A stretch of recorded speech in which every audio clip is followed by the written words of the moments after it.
Hey everyone, in today's video, I'm going to show you how to lock the Bitget app using Face ID or Fingerprint. If you want to secure your Bitget app, here's how to do it. First, open the Bitget app and tap on the menu icon at the top left corner. Then, click on your profile icon at the top right. In your account settings, select Security. Scroll down, and you'll see the face recognition option.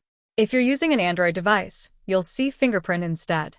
Turn it on, then enter your account password and tap Confirm. Next, follow the prompt to verify your Face ID. Scroll down further and tap App Inactivity Lock. Choose your preferred timeout duration, e.g., 1 minute, 15 minutes. You'll need to enter your account password again and tap Confirm. Once this is set up, if you close the app and the selected time passes, you'll be required to verify your Face ID or Fingerprint to access the app again. If you found this video helpful, smash the like button and subscribe.